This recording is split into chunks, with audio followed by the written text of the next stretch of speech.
Hi, and welcome to everyone who's entering in tonight to our Supporting Teenage Girls webinar.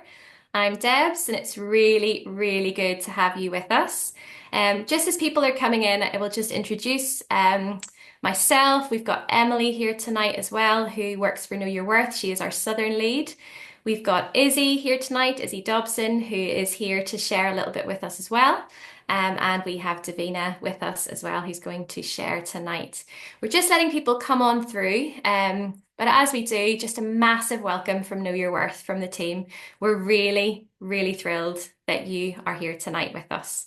And just a little reminder, our chat function is going to be up and running. And that's an opportunity for you to just share in there your name, where you're from. It might be quite nice to get a bit of a sense of who's joining us tonight. And while that's going on, it's worth also adding that this evening there will be a couple of resources that we'll be sharing with you in the chat function as well. So feel so free to pop in any details in there, like your name and where you're from. The plan tonight is to start with an intro to give a little bit of context around how things are for our girls, for our teenage girls that we're here tonight for, and also to highlight some key scenarios that you might find yourself experiencing in the work that you do with teenage girls. And we will hear, as I say, from Emily, from Izzy, who is a child wellbeing practitioner and works for the NHS, but is also trained to run self-esteem courses as an esteem builder with Know Your Worth as well. And from Davina, who is a participant who's come through our course and wants to share tonight a little bit about how youth work has been for her and what her experience has been like. And we're going to finish this evening as well with some ways that we might be able to partner and support you in the work that you are doing with your girls. And also just to end as well with some other helpful links and things that we hope will help.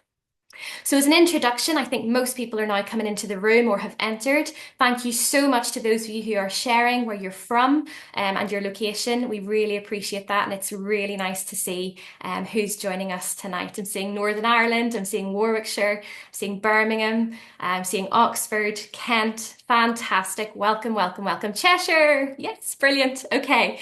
So I'm Debs. I'm the CEO and founder of Know Your Worth. And Know Your Worth is a charity that was set up in Oxford back in May 22 off the back of seeing girls struggling. My experience as a teacher, I taught in secondary education for 10 years, and I began to see that lots of our girls were struggling, and I thought, what can we do to help? So I went around the school with my little notepad and pen, connecting with the girls that I taught or girls who had spoken to me before, and just began to paint a picture and understand better what some of the issues facing the girls were. And I took that and I basically created some content around that, and it's absolutely taken off. And tonight we have Davina with us, and Davina was one of our first participants to come through our Know Your Worth course. So I am thrilled that she is here tonight as well with us. Our course is an eight-week course, 8 sessions, and we cover things like emotions, relationships, body image, identity, consent, and all of it comes back to that key concept of self-esteem. That is what we do, and that is what we are about. And we are so excited to see the interest that is growing across the UK. And as I've moved up to Cheshire, I'm beginning to kind of form some connections up here too, and seeing across the board, it's the same needs, and we want to be able to support these girls. So we want to thank you for showing up tonight.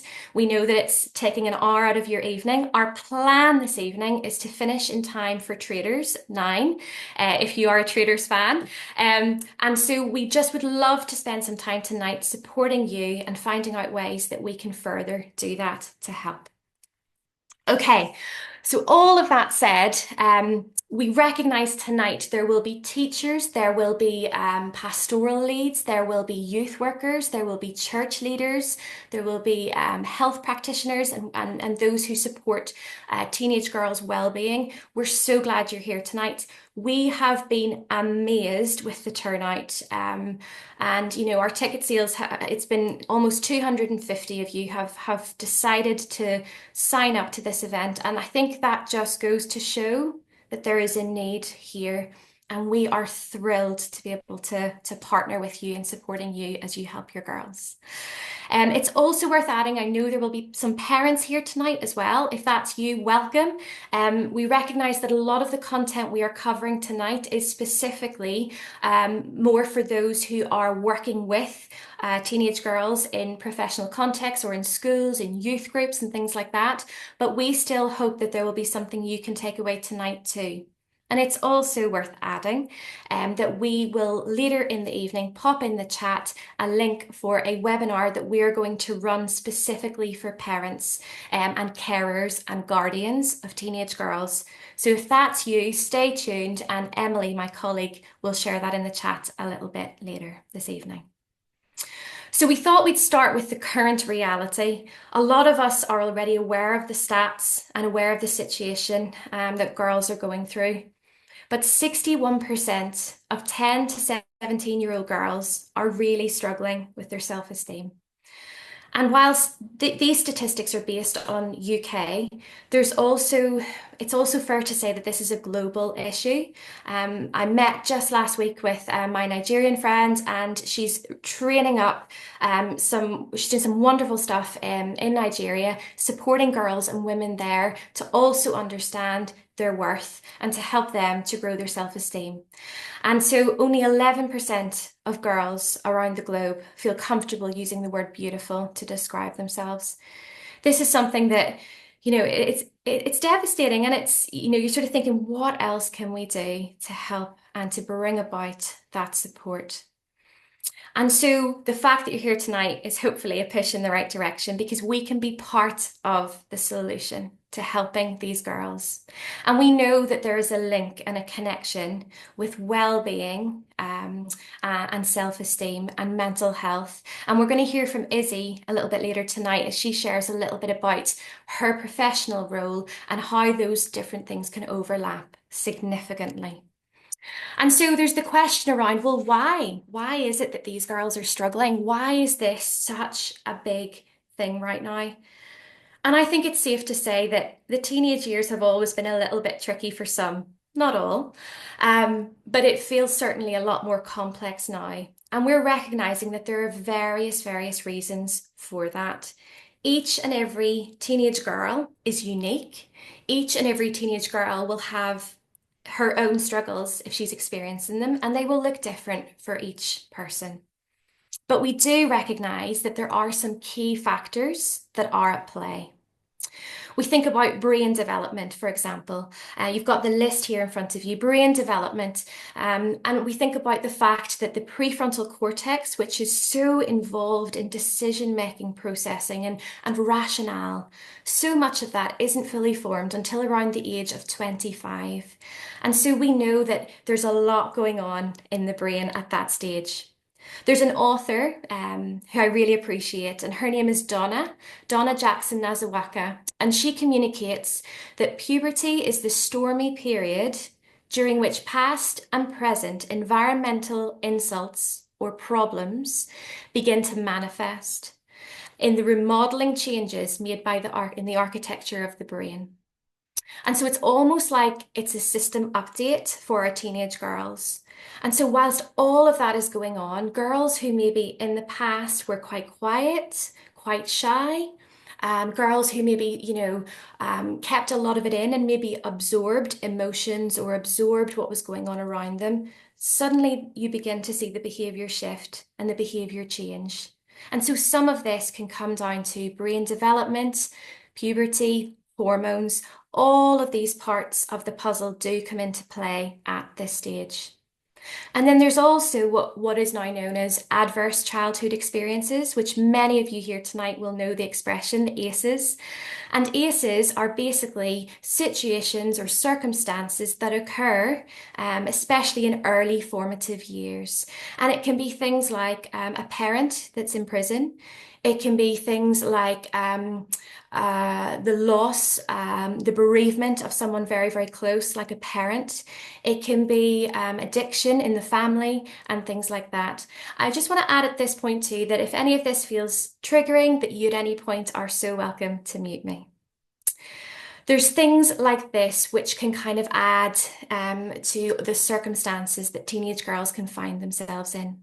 And then we add in the pandemic, which I'm sure we all remember very clearly. And then there's the coined expression of the lost years. Author John Hyatt, which some of you may be familiar with, has recently launched his book, which is called The Anxious Generation. And in that, he covers a lot of this kind of notion of the lost years.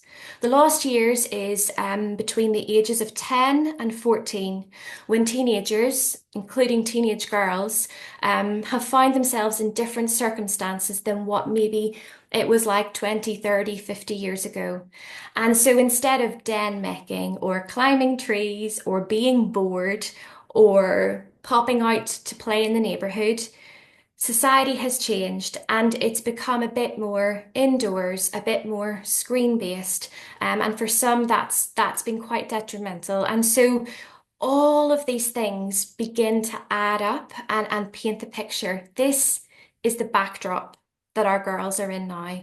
And so, whilst it's easy to say, gosh, I was never like that as a child, or I didn't, things were different. Things were different. We are different as people. Time is different. Society has changed. And so, it's really helpful for us to be aware of all of this and to seek the ways we can understand and be aware of the situations that our girls are now in. And so, all of that said, there's social media at the bottom of the list, but probably one of the most significant. And there is such a connection between time spent on socials, sadly, and depressive episodes, lower mood, and low self-worth. And so we can think of so many stories in the work that we have done on behalf of Know Your Worth. We find ourselves in situations in Oxfordshire where we've been in school groups, community groups. We've worked with Adopt Thames Valley. And we find in some of these situations that the girls just open up and they share their real stories with us. And I can think of one story where I was running a course in a local secondary school in Oxfordshire. And whilst I was there, one young person opened up to me and she said, Debs, there is never a time that I don't want to be on TikTok. She talked about how her phone was her comfort, and I'm sure this is resonating for many of you. And she talked about how for her, it was so significant that when her mum decided to put a safe in mum's room, that she worked out the code and would access the phone whilst mum was asleep and would creep back in time for it to go back in by morning. And I think that's one story of many. And this isn't to say that all of our girls are hooked on social media. This isn't to say that every single young person, has an addiction, but it's compelling evidence that our girls are struggling with social media. John Hyatt talked about, I think he formed the expression, our girls are being butchered. And I think there is definitely an awareness there that is helpful for us to know and to be mindful of. We move on to just a little bit around that and just some of the stats here that we have.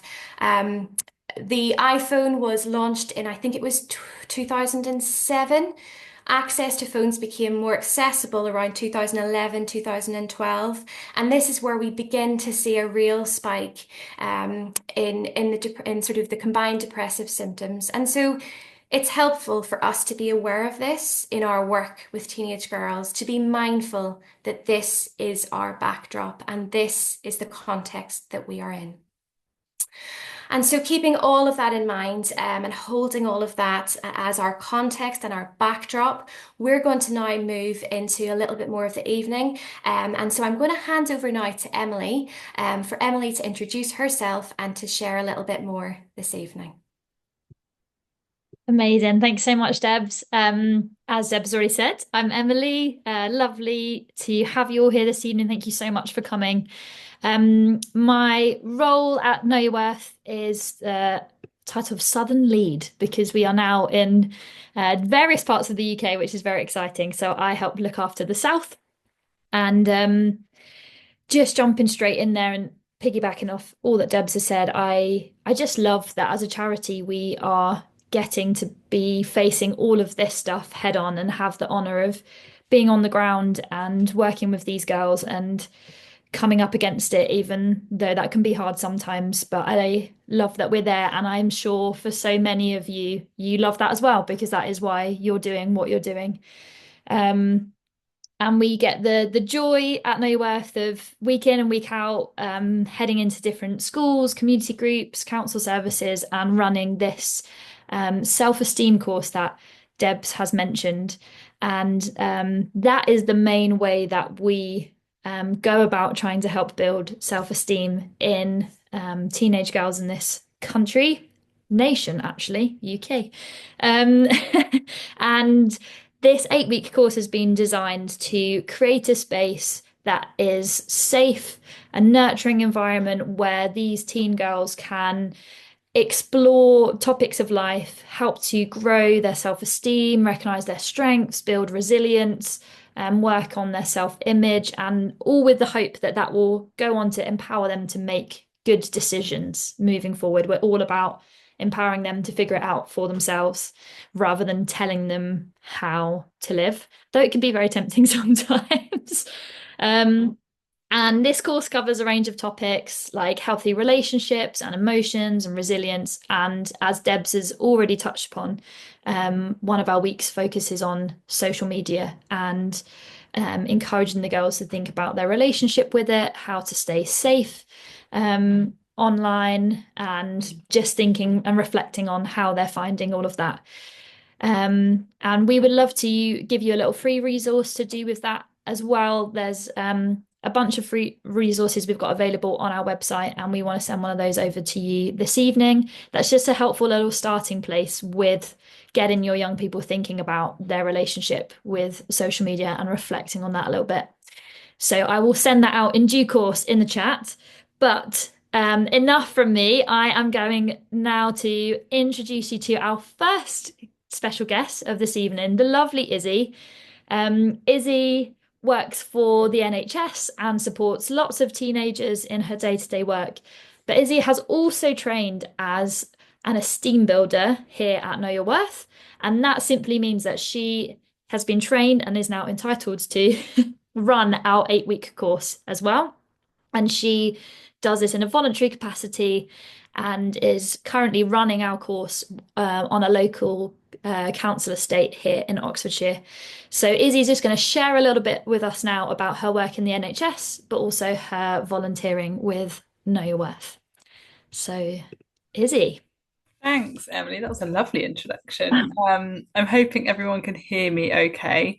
Yeah, I mean, Emily's done a great introduction. So, yes, I'm Izzy. I am a trained esteem builder, connected with the charity Love Barton in Oxfordshire. And I am starting actually my first Know Your Worth course tomorrow. I was supposed to have done it last term, but as I'm sure many of you who work or know young people, sometimes timings don't always go to plan. I'm very excited now to be starting tomorrow. Um, and alongside my esteem builder role, as Emily said, I work in an early intervention team in CAMS, which is the Child and Adolescent Mental Health Service, called the Mental Health Support Team. And I volunteer at my church with youth work as well. So I mean, overall, I think young people are great. And I do have the privilege of supporting them in a number of different ways because of how amazing they are. Um, so I guess in both my line of work and volunteering, I just wanted to talk a little bit about what I'm seeing amongst teenage girls. And I'm sure a lot of you will have seen it too, but it is heartbreaking. There are so many struggles that are going on inside them that come out in such difficult ways for others to manage, let alone the girls themselves. And that can be skipping lessons, skipping school altogether, acting out, being very defensive, being super sarcastic, could be quite aggressive behaviours sometimes. And then on the other side of that spectrum, it's that closing down, shutting down, isolating themselves from the world sometimes. And these girls really struggle with self-worth. They don't believe in themselves and don't often have others who believe in them. I know Deb's already mentioned work around ACEs, so the adverse childhood experiences, and how those ACEs would suggest that an antidote to all that negative impacts that all of that has is to have one or two trusted adults outside of the home that take an interest in their lives, which I imagine will be a lot of you on this call, that you are already those people for some of these girls, for some of our girls.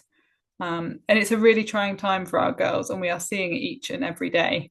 And I just want to, I guess, tell you a bit of a story of a young person I've worked with recently, who came into my service for low mood and self-harmful behaviours.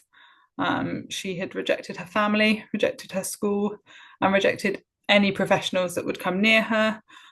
She would switch from relationship to relationship, usually with people she'd met online, and perhaps not the best for her. And she was getting to the point where she was not leaving the house. And I had one session with her online where she was not pleased to be there. I persuaded her to meet me again in person, so someone could have eyes on her. And with those sessions of just listening to her and hearing her story and getting on her level, having a laugh, she opened up her huge character to me, her awesome character to me. She was bolshy, she swore like a sailor, she used mature language and quoted some inappropriate TV shows. But I cottoned on quickly that she was trying to provoke me and test me and see what I could handle. And I guess she needed stability, because only with stability and consistency and predictability was she able to then show me a small piece of what was really going on, of who she really was. And she wanted to find her identity. She wanted to find her team, people she could relate to or who liked her. She wanted to be good at something and was too scared to try things she might not be good at. She didn't want to walk to our sessions in case someone from school, the school that she no longer went to, saw her. And what would they think? And I guess what would they think was a big part of what we ended up talking about. It was a question that kept coming up time and time again. And where does that come from? It's lack of self-worth and low self-esteem. And I wasn't able to fix everything. There are still ways that she is struggling. However, parents noted to me that even after that first session, where she was giving it all that, they noticed a much better attitude to the rest of her day and the rest of her week. And parents noted a bit of confidence in her, a bit of a spark that they hadn't seen in a while. And I only wished something like Know Your Worth could have caught her sooner, or even been possible for her to attend now, because it's, that is what this webinar is about. It's about growing the course because everyone needs to be attending it. Because not only is it the content itself, which is fantastic about this course, but it's also the trusted adults and being able to discover who she is with safe young people, who will also normalize all those tricky feelings she is having. Because I'm talking about one girl, but this is the same girl who I've met over and over again, just in a different body. And in my line of work, self-esteem isn't always explicitly mentioned. I mean, young people are coming into different CAMS teams for anxiety or depression or self-harmful behaviours or a number of other things. I mean, Deb's already showed the statistics for that. But where do you think a lot of these difficulties stem from? It's self-esteem and self-worth over and over again. They're intrinsically linked to mental health and mental health difficulties. And this is where interventions like Know Your Worth can really bridge that gap.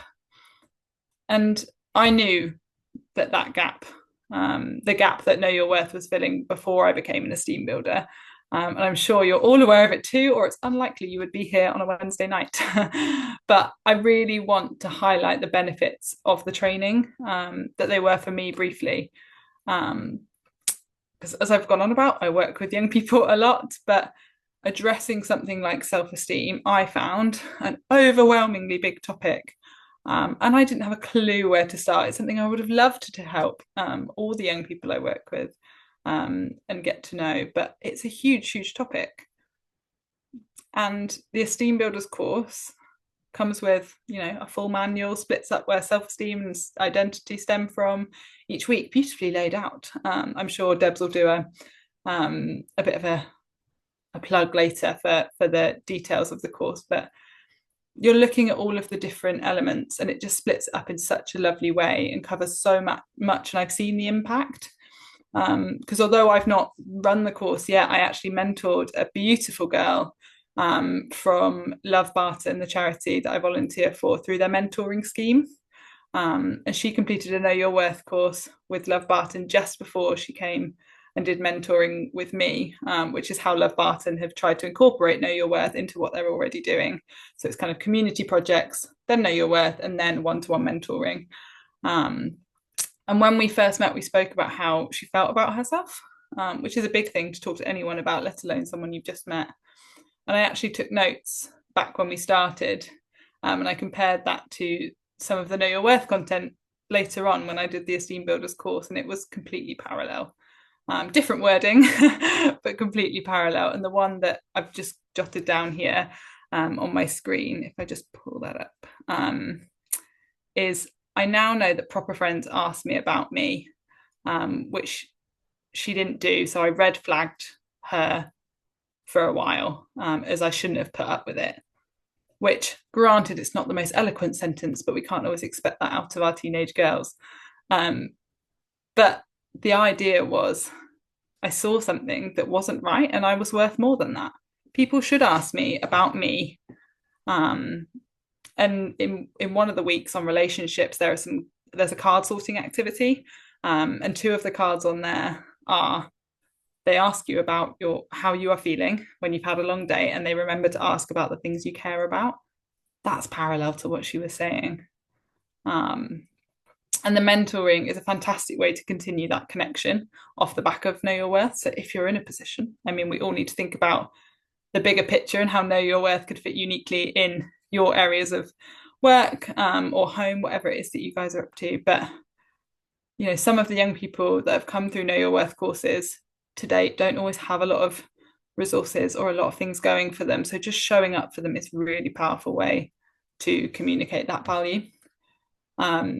I feel like I've waffled on and probably taken too long, so I'm sorry, Debs and Emily, but this is truly something I'm passionate about. And with the Know Your Worth team, being around their passion is just infectious. If you haven't got that already, you probably will by the end of tonight. So I will hand back to the Know Your Worth team now, but thank you all for listening.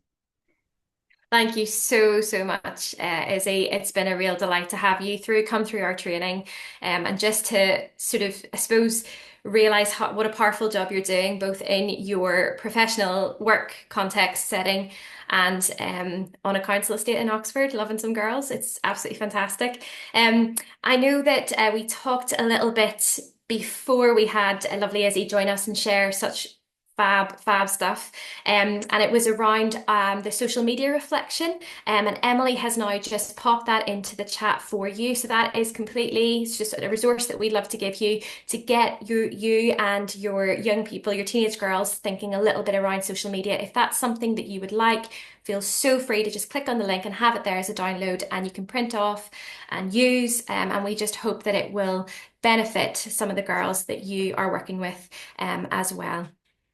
And we're now going to look at some practical ways that we can support our girls. And so we've come up with 4 scenarios. I'm then going to share a little bit more about Know Your Worth, and then we're going to finish with a 5th scenario, which ties all of this together tonight from the session. So when they seem disconnected, this is an example of something that young people that you work with or know might kind of experience. And with each of these, we have an antidote. So it's kind of seeing it as, what can we do on the other side to support the girls that we are with and that we are investing in. And so the key antidote for when they seem disconnected and when there is disconnection is rapport. Let me say that again. The key significant thing that we can offer the girls when they feel disconnected is rapport. I don't think we can underestimate how powerful a tool this is. When girls know that you are in the room and you enjoy them, you enjoy their company, you want to be there, they feel it, they know it in their being. When we come across as haven't got time for you, not bothered, don't really care, they feel it. And so rapport is absolutely everything. And if you like them and they like you, they are much more likely to be open to learning. So if that's in a teaching context, in a school, or not for that matter, they are going to be more open to learning, more open to sharing, and more open to growing. And so we have noticed this as one of our real top sort of influences is the relationship that we have with the girls that we work with. I can think of a story. Emily and I had the privilege of teaming up to run a course. In fact, we've done a good few now. But we were running one in a local secondary school. For those of you that know Oxford well, we're in places like the Swan School, Cheney, Spires, Iffley, all of those schools. We've been able to support girls through our work. And we were in one secondary school in Oxfordshire. And while we were there, we had a young person come in through the door. And she was in a bit of a tiz and she just said, "Look, I don't even know why I'm here. I don't want to be here. And I'm just not sure what all this is even about." To which Emily very beautifully and kindly responded, "Totally fine. I hear you. Yeah, okay. Tell you what, stick out this session, see how it goes, and we'll go from there." Um, she came back week 2, week 3, week 4, week 5. She completed the course. But when we were around week 5, week 6, Emily happened to say to her, how are you girls? In fact, she just shared to the group, "How are you girls getting on? How are you finding, the Know Your Worth sessions? How do you feel in this room?" To which the young person, the teenage girl who first came through, said, "I don't even want to be here," replied literally very quickly off the back of the question to, "I feel relief." She had a lot going on in her life, and for her, Know Your Worth became a safe space. We liked her. She liked us, we think. And I just think that is a huge, huge tool to have in the toolbox is rapport and connection. And there's so many ways that we can work that in our favor. There are certain things that we can do to enable these girls to like us. And it's things like, considering our body language. I think it's Albert Mehrabian talks about 55% of what we communicate being through body language, 38% being through tone, and only 7% being through words. So how are you in the room? How do you show up? How do you bring yourself into this room full of the girls that you're working with, or the classroom, or the youth club? What is it that you're presenting? Because it matters. And I think that we have a responsibility to consider these things. It's not that we need to be on point and perfect and organized every single day. And I think there's actually something really good and honest about feeling how we feel. But I also think there are ways that we can prepare before we go into a room to make sure that these young people are getting our best or close to it, because actually they deserve that. And that's one way that we have found a really good connection with the girls that we work with. We have a couple more examples here, taking a genuine interest. How was the football at the weekend? You told me you were playing. It could be, oh goodness, week 8, we're going to do some baking, or we're going to have a celebration. Could you bake something for us? I know that you told me last week you absolutely love baking. Can we try some of your stuff? It's all of these small, minute, micro interactions that paint a picture and help a girl grow self-esteem. And so what are the ways that we can show up? Whenever we heard Izzy earlier sharing about how 1 or 2 people showing up in a young person's life can be enough to make a difference, that can be an antidote to those acers. So if that's you, what a privilege, what a joy, what an honor to show up and to be able to be that for that person, for that young person, for that teenage girl.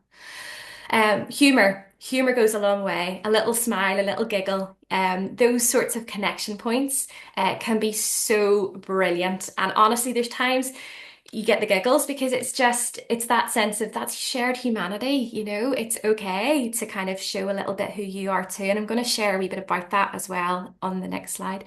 And then lastly, and this is a big one, I think a really, really big one, is to depersonalize any reactions, any big feelings, any big sort of reactions that come up. Because lovingly, the chances are it's probably not about you. Um, when we see young people coming through the door, again, in whatever setting, what's their day been like? What's their week been like? What's their life currently like? What are the situations that are showing up online for them? What's happening in their social connections and their friendships? I could go on. There are so many scenarios that make for a really, really tricky time for our teenage girls. And so, how can we depersonalize some of those big feelings? What are some of the things that we can take responsibility for before we enter the room, or even when we're in the room? Some grounding practices that remind us that actually we are adults and we can come, and even as adults, we can still come with our struggles and our vulnerabilities and our insecurities and all of the above. But in those moments, how can we choose to show up for the young people that are in front of us? Because when we depersonalize the situation, we are much less likely to counter react, which can lead to all sorts of negative energy.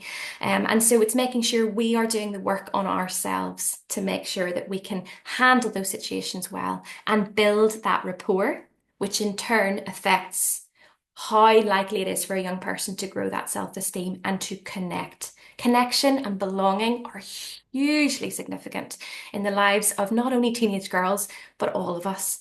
And so those are some of the ideas around how we can help our girls to reconnect or connect for the first time. Lovely. Okay, the second scenario, and this is a common one for those of us who work in professional settings or who work, it could be across the board. It could be in the home life, all that kind of stuff. And it's when behavior feels hard. The antidote for when behavior feels hard is empathy. Empathy is the antidote to challenging behavior.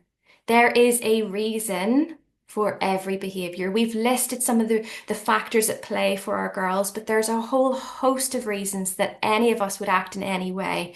And so there's a reason. Can we be curious about that a little bit without prodding and poking? Can we extend the empathy to understand what it's like for that young person? We talked about how the backdrop is different now, times are different now. And so sometimes it can be tricky to find that empathetic place, especially if we sort of think, well, they should just be able to fill in the gap. But that gets us nowhere. And so, where are the ways that we can hold firm to our boundaries? Absolutely. But also create that space for empathy to flow. And I think of Brené Brown, she talks about that notion of the soft front and a firm back. And that's where boundaries are good. And in fact, dare I say it, and many of us who work in educational settings and places where we're working with young people, having boundaries is actually really helpful. They actually will push to see how far that can go and what that looks like. And so having those boundaries in place are really helpful and really good. The strong back represents, according to Brené Brown, represents courage, bravery, and a sense of belonging. And it can also mean having grounded confidence and boundaries. The soft front represents staying open, staying curious, approachable, tender in the face of discomfort like fear or anger or hatred. And believe me, a lot of these girls, again, as I'm sure you know, have a lot of anger. And that's something that we're not afraid of, and we're happy to hold the space in those moments. And a little note about vulnerability. When we're working with young people, or any people for that matter, it requires something from us. It requires something of us. It's an honor on one hand, but it can also be quite costly to us. And that doesn't mean that we shouldn't have boundaries, but to care does take up energy. It just does. A big one on this list is to not draw attention publicly, especially around teenage years. Sarcasm or sort of drawing someone out for something they've said or done can be really humiliating. And humiliation is kind of like the cousin to shame. And so humiliation and shame can really fester, and we find girls who have higher self-esteem experience less shame. And so, what are the things that we can do to discourage shame and instead, encourage belonging and connection? And so, all of these things matter in the girls that we're working with. Um, Anger can come from unfilled expectations. So sometimes we can feel anger rising in us if we feel disrespected or mistreated. Again, the boundaries matter and are important. What are the areas we can depersonalize, and what are the areas where we need to have those boundaries in place? I think of a story. I can remember my early days teaching. So I think I taught for 10, 11 years in Oxfordshire. But prior to teaching, I kind of got my PGC, got my training, got all signed up. And in my first year, felt like I needed to hold authority. I need to be, the leader. I need to be in the room and making sure everyone is adhering to what I say. And I need to teach these 30 kids Spanish. Um, and what I realized was it wasn't working. I was coming home stressed. I was feeling insecure. I was struggling and thinking, oh my goodness, I have chosen the wrong profession completely. And I can remember a particularly hard day. I came home and I said to my partner, I said, I don't think I'm cut out for this. And he probed, asked a little bit more about my day. And, I sort of explained how I was in the classroom, to which he responded, have you ever tried being yourself? And I thought, well, I can't be myself because I'm the teacher. And honestly, it was one of the best pieces of advice he has ever given. Because I thought I am going to go back into that classroom and I'm going to be me. And yes, with more boundaries than I would with a friend. I'm not going to share about my personal life, obviously, but I am going to show up as me. And I'm not going to be this assertive presence because it's not working.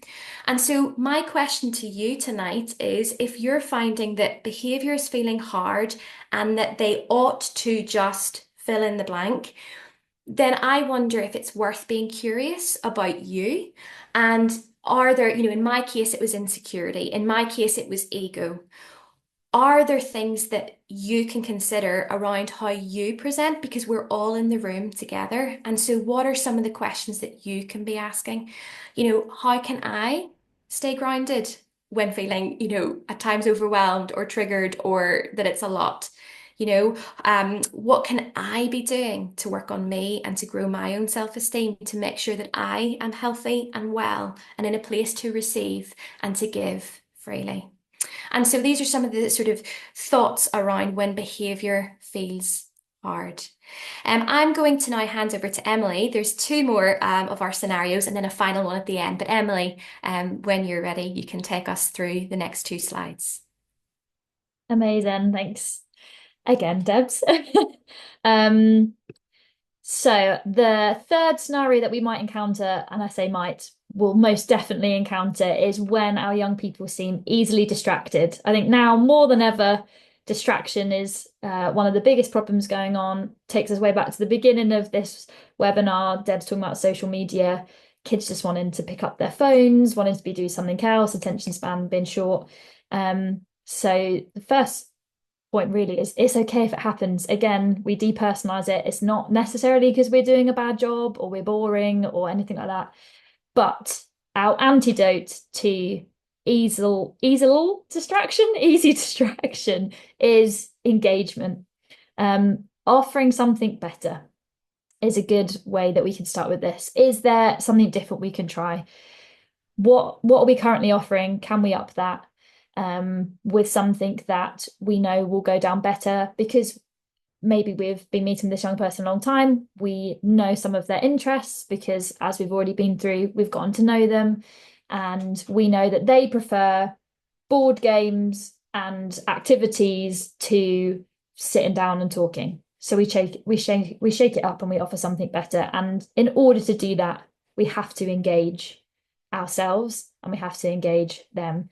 So we also have to turn up to the moment and be willing to engage with what's going on. And we all know that can be hard, and some days we just don't feel like it.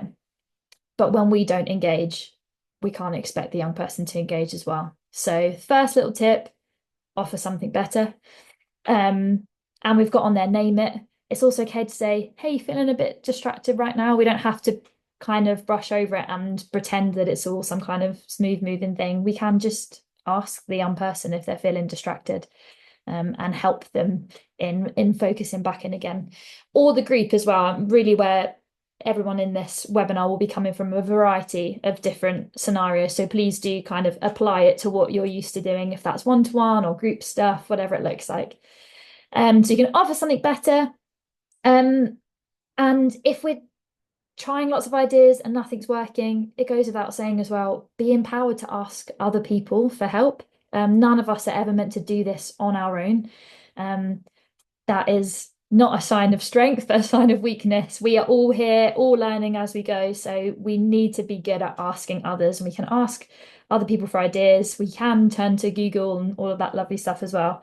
But ask others, and given that we're here, another shameless plug moment for Know Your Worth. I'm kidding.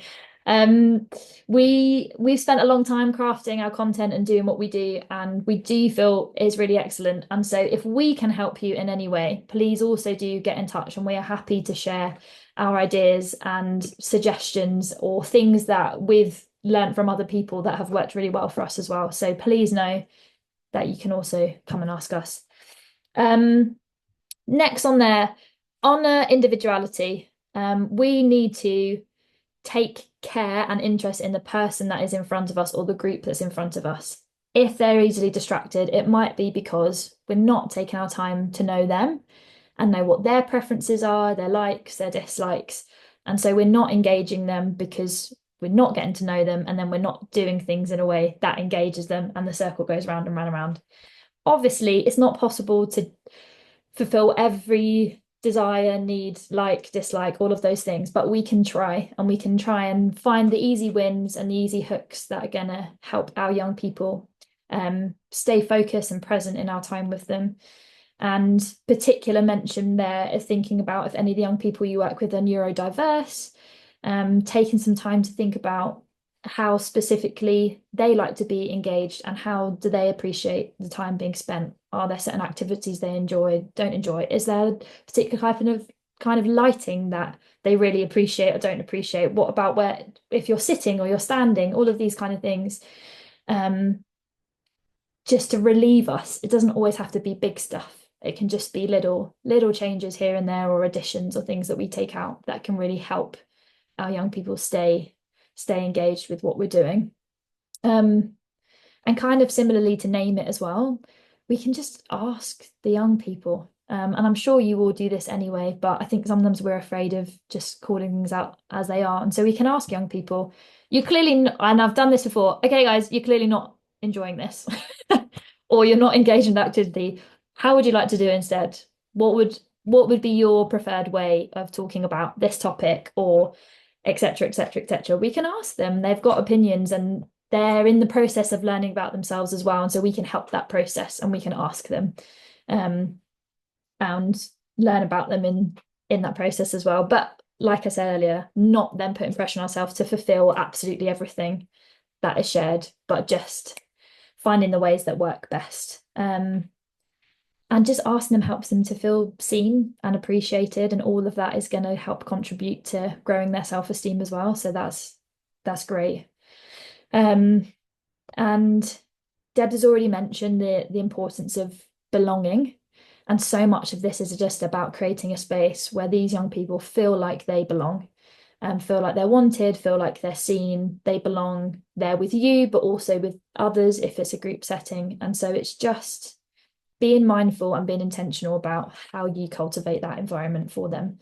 It can be very tempting for us to rock up and just want to crack on with our agenda, do the things that we're there to do, and do it well and be done with it. And we kind of don't like being taken off on a tangent, but sometimes that's exactly what they need. And that's our last tip there, is just giving space, allow space for these young people to turn up as they are. One of our main things that we tell the girls we work with every week is you can come as you are.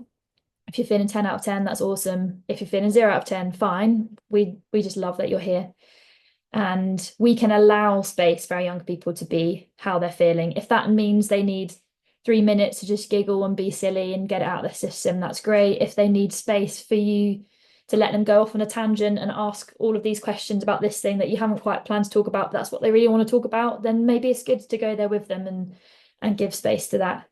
And also just give space for you to be a bit silly and fun with them sometimes as well, and go off piste and have a giggle and then bring it back in again. And there are loads of ways that we can easily draw people back in. And so maybe the last little tip with this as well is challenging ourselves to practice the skill of and the art of drawing people back in again, so that you feel confident going into that setting, knowing in my back pocket I've got these different phrases that I try, or this activity or this technique.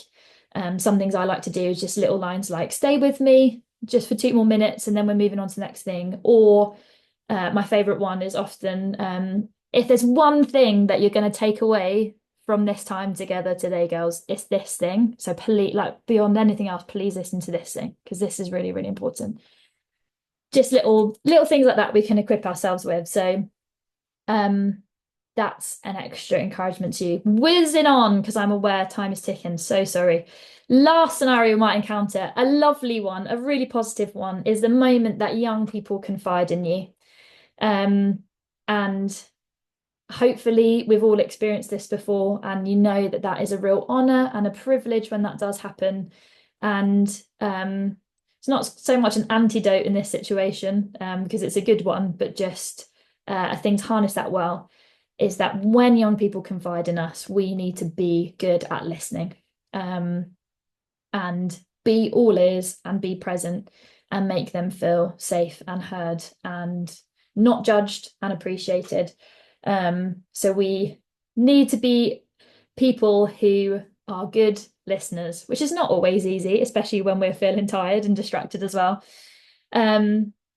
But as we can see in this lovely quote we've got here from Henry Nouwen, just being people who make space, and offering our presence to that young person can often be the greatest gift that we give them. Just turning up and being there is often all that they need and all that they want. Generally, on the courses that we've run, we've found that whilst there are moments that some girls want advice or specific learning about things, they will ask for it. But in general, they're just there to be heard. They want a space where they can share how they're feeling, share their stories, share their rants, share their confusion. And most of the time, we just listen. And it's hard, and you often want to give advice to them or tell them to do it differently or sort it all out for them, but most of the value is just in being there and listening to what they have to say and making them feel heard and valued. And so we need to be good listeners, we need to be active listeners, show them that we are listening, be engaged, not distracted ourselves, show them that we're there and we're taking it in. And we all know there's lots of ways that we can do that in our body language, in the noises that we make back to them. But also we can show that in then how we respond, and we can repeat things that they've said and do reflective learning with them. And there's a really good book on active listening actually that we'd really recommend, that we will send out in an email to you tomorrow. We've got a little recommendations list that will come out to you as well there, because we don't want you to miss on any of the things that we've been chucking out to you this evening, so that will come through. But there's loads of good resources on that as well. If that's something you find hard, would really encourage you to go away and read some of those things. And in our reflecting back, we might also find as well that signposting is something that is really helpful in that moment. So another tip for you in active listening and in the moment they confide is going into our work prepared with signposting and places we know that we can encourage young people to head to. Maybe that's other services or books or podcasts, or even just another trusted adult we know that we think they might really click well with. Feeling prepared in that moment that we can send them in the right direction if they need to, and take that weight off our shoulders that we don't have to know everything and we don't have to be their answer to every struggle. We can signpost them as well. And last, it just goes without saying, just enjoy the privilege of them confiding in you as well. It's a wonderful thing when you've built that relationship with the young people and they want to share with you. And we can enjoy that moment and take that in and appreciate that we're in the right place, doing the right thing, doing the right work. And so do enjoy that too. It makes me think of a story very quickly of one of the girls on a course, a Know Your Worth course that I worked with this year, who in our final week, we do this activity with the girls where we get them to write like an encouragement fan to each other, and they go around the table and they write something nice on it and fold it over and pass it along to the next person. And this sometimes the young people insist that we as the leaders also take part in this as well, which I go along with. You get all sorts written about you. It's hilarious. But in this course, this one particular young person, and I've got it here with me actually. Here's my little fan of encouragement. It ranges from everything to "you're a good teacher" thing to this young person saying, "I've realized that I can talk to you about what's happening with my life, and I'm really glad I met you. And I've got a question. Do you do mentoring? And if so, can you be my mentor?" And I wasn't planning to volunteer on that mentoring program that year because I felt I had too much going on. But in that moment, I knew I had to say yes to that because, as we've already said, for these young people, if they've got one or two trusted adults in their life, that can go on to make a world of difference. And I just wanted to take that opportunity to turn up and be that person for that young person, be that person for that young person, and hope that that makes a difference to them. So that was a real privilege moment for me. And I think that's all for now. Sorry, I'm really aware of time. There's just so much goodness to get into together, and we want to equip and empower everyone as much as we can. But I am now going to introduce you to the lovely Davina, who is a former participant of a Know Your Worth course. Davina was not that long ago a teenager herself. And so she's just going to come very quickly for a couple of minutes and tell us about herself and her experience with Know Your Worth. So, Davina, come and join us. Hi, everyone. My name is Davina. I'm 20 years old and I'm a student at university, final year, studying law. I would describe myself as compassionate, loyal, and strong.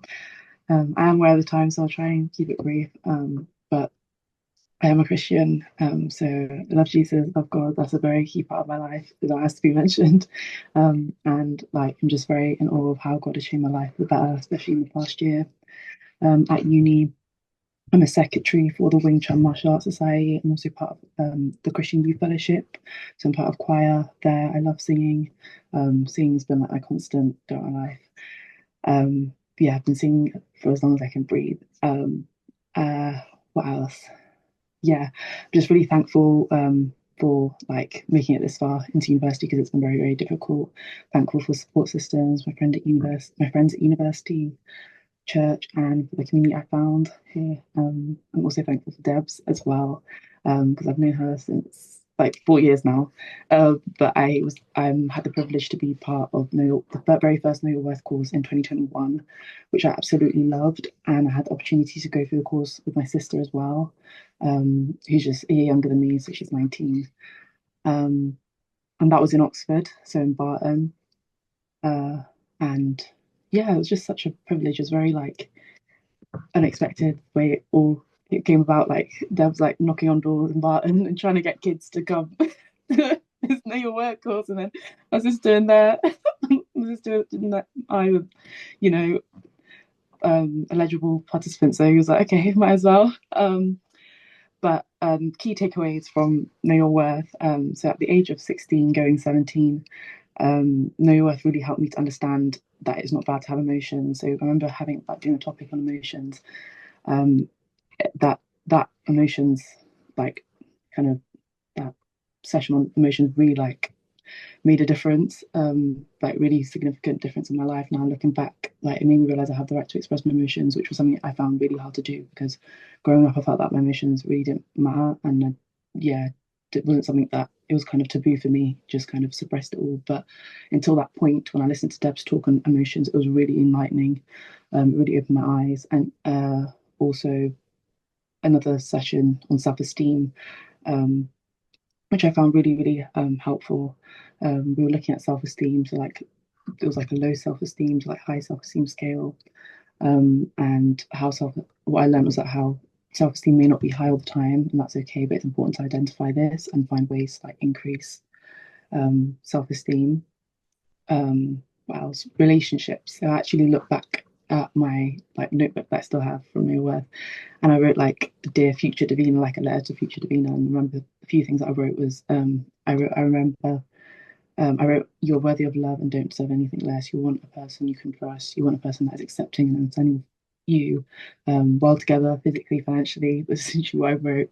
Preferably a gym goer. But yeah, just looking back and writing that at the age of 16, going 17, helped me a lot. Like, as I think it helped me value myself as a human being and helped me come to the realization that I am worthy and deserving of good, which is something I think at that age I struggled with understanding, but it kind of helped me grow and still process from there. Um, and also just the mentoring after, having Debs as my mentor is just so like honestly just such a blessing. Just having that safe space to process my emotions and my feelings and things was such a privilege. So honestly, I can't thank Debs enough. And last thing I wanted to say that um, I think was a question on what was the most impactful way to support a teenage girl. I'd say the most impactful way to support teenage girls by creating a safe space for them to open up and express their emotions. Like Debs was saying, like being self-aware, um, like yourself, like having sensitivity and compassion can go a long way. You need to like sit with yourself first and question whether you are able to like work appropriately and create a safe space for a teenage girl. Because a safe space that's free from ego and projection of your own issues, um, is really, really important. You don't want to be making that like young girl like feel more worse than they need to be. Like you're there to help them. So kind of just evaluating yourself, like if you feel like you need that healing yourself, doing that work first, like getting to that point where, okay, just evaluating yourself and then being like, okay, maybe I'm able to do it now. But yeah, just making sure you're not pouring from empty cup and not pretending, because I think, and I remember what was mentioned that, um, I think Des mentioned is like as a teenager, if anything, when I was back as a teenager and just seeing like teenagers, they can feel things. Do you get what I mean? So they can feel if you don't care, they can feel if, like their feelings are not being heard, or they can feel really unsafe, especially when it comes to like, expressing how they feel. And that so compassion should be at the heart of supporting a teenage girl. Establishing a solid foundation of trust and support, making it a point to check in regularly, like say weekly or whenever you can really go a long way. Because as mentioned, like having that like trusted adult in your life, like that's probably like makes a huge difference for someone, because it may not be every teenage girl that's able to have like a good relationship with their parents, or has that support system that they need to have. So these efforts can really have a positive impact on their life. So yeah, that's what I wanted to share. But yeah, Know Your Worth really like has helped me like grow like that stage of my life, and where I am now, I realized the benefit of that, and how from there I just kept growing and kept learning. But yeah, I'm thankful for Know Your Worth, thankful to Debs, and thankful to God and for what God is also doing through Debs and through Know Your Worth. But yeah, that's it from me. Amazing. Thank you so much, Davina. That was really inspiring and really encouraging. So thank you so much for sharing that. And we are very much coming near the end, and I'm just going to hand back to Debs to finish off this wonderful time together and share some final thoughts. Amazing. Oh my goodness. It always just brings me so much joy to be on a call with Davina, and just like I'm already seeing the comments coming in. This is really inspiring. Thank you, especially Davina, for sharing your experience. Thank you for sharing your experience, Davina, so beautifully voiced. Here, here. Thank you for sharing, Davina. Thank you for your story. Honestly, this is why we do what we do. We get to meet people like Davina. We get to work with the girls. We get to bring that support and that encouragement, and it goes a long way, you know? And I just think that's just so encouraging. So, Davina, thank you for taking the time aside. I know your life is busy with uni and everything, but we really, really appreciate that. I am so mindful of time. I know I did say we'd be done in time for traders, but there are a couple of things that I do want to let you know, and this is kind of some really important stuff. So I'd love you to stay with us if that's okay for a little while longer. It's simply we've thought out some ways that we can help you, regardless of whether, you know, which sort of setting you find yourself in, with the girls that you're working with or being with or spending time with. Some things that we offer for free. We want to help girls as much as we can. And so here's some of the ways that we do that. We have webinars. The next one that coming up is on the 25th of March, and that is a parent webinar or guardian or carer, or if you are a foster parent or if you are an adopted parent, or you parents, teenagers in general, teenage girls, this one is for you.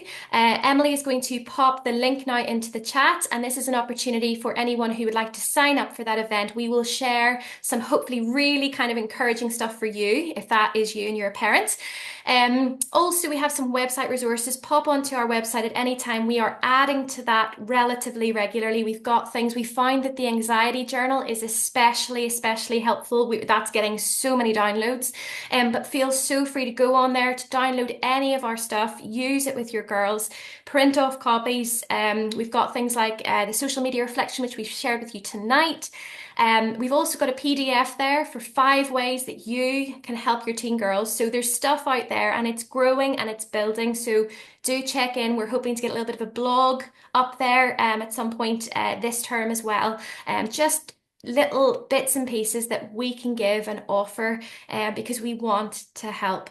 The second way that we can help is through our course. So there's 2 key ways that our course is kind of is used. You can book a course, and it would be an expert Know Your Worth course facilitator coming into your school, coming into your community group, whatever it is, wherever it is. If there's teenage girls, we're interested in helping. And so that would be available in places where paid Know Your Worth staff reside. So that is Oxfordshire, Berkshire, Bucks, but also I have recently made the move up north because we're thinking, why not? Northwest. So we are now in Macclesfield. I'm in Macclesfield, south of Manchester. So I can run courses in Cheshire, especially Cheshire East, but then also Greater Manchester, and this whole area. And our price for running those courses, 8 weeks, 90 minutes per week, and it's an opportunity for up to 8 teenage girls to attend. And our prices for that start from £1,500. This is subject to availability because we have we have limited slots in terms of the work that we do, but we do have availability for that. And then the third way that we could help you is for you to get trained to become an esteem builder. And this is an opportunity for anyone who works with teenage girls who already is probably doing a stellar job, but would love some scaffolding around the self-esteem side of what girls are going through and the experiences that they're currently facing. And so in order to do that, we have a sign up. We're going to put a connect form into the chat, and that connect form is a chance for you to basically fill in the details, and we will get back to you. Even if you decide, actually, I don't want to be an esteem builder tonight, but I do want to stay connected, we would really love for every single one of you, if you would, to fill in our really short form. It's a chance for us to understand the needs better. It's a chance for us to understand where people are, and it's a chance for us to find out the ways that we can best help. So please, it would mean the world to us if you would fill that connect form in this evening. Maybe just as I'm kind of chatting or as I finish, you can just click on the link and have it ready to go. We are running this training for £400, which is a steal of a deal.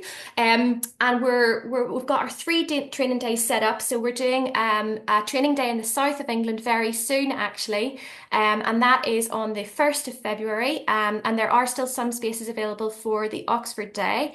We've also got training available in Northern Ireland, which you can tell I'm very, very delighted about, and that's the 1st of March. And then we've also got a day up north, which is Manchester on the 10th of May. I am aware that some of you are asking, is there a Scottish version? We would love, so we're UK based. We would absolutely love to run a training day up in Scotland. As and when that will depend on the interest that is expressed tonight and beyond. So we'd love for you to share the word. We'd love for you to get the word out. And I'm getting a few other questions I'm just going to quickly go through. So yes, there is evidence of the impact that our courses have made. So we follow the Rosenberg scale for self-esteem, which is a universal scale. And we have found with our impact measurement through that 83% of our girls who have come through our course have experienced higher self-esteem upon completion of our course. We are all about it being effective, efficient, and good. And so the stuff that we do well. And so that's why we've been very incremental in our growth, because we recognize we want to get everything good as we go and really, really steady and really good. So the other question was, how does it work? Is it £400 per person? It is £400 for you to train and to have a license fee that lasts for 1 year. And that would be run in one organisation only. So we've currently, we're running it in places like Cornwall currently, Northern Ireland, Cheltenham, Oxford. And we would love, love, love for others who are already experienced in working with teenage girls who are probably doing a fantastic job to come on board with us, to partner with us, and to share the word, share the resources, encouraging more girls to build their self-esteem in their contexts. So hopefully that answers some of your questions and makes sense. And what we will do is, off the back of this, we will send the information in an email if you've signed up to buy a ticket tailor to come tonight, which all of you have if you're here. We will send out this information as well as a live recording from tonight so that you can pass this on to colleagues, friends, community groups, churches, wherever this could help. Yes, only need one trained facilitator per organisation, so it would be £400 for one facilitator. Absolutely. I'm mindful of time. It's 11 minutes past 9. I really hope this all makes sense. I would love to just finish with the last part of the evening, and that is the final part, which is when self-esteem is at an all-time low. The antidote is to love them. Being part of a community that unconditionally loves the people within it is fertile ground for growing self-esteem. And whilst we haven't gone into loads of details tonight around I suppose, what high self-esteem and low self-esteem looks like, we do know there's some options up there, some ideas on the board, but we also know that when you love someone unconditionally, you accept them for who they are, flaws and all. And we're all journeying. We're all in need of love. So we just wanted to share that tonight as our last part. But we want to say a huge thank you for coming out tonight. It means so, so, so much to us. And we just really appreciate your time.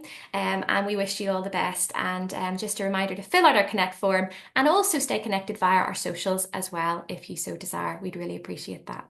Thank you, everyone. All the best and take care and enjoy the rest of your evening. Thank you.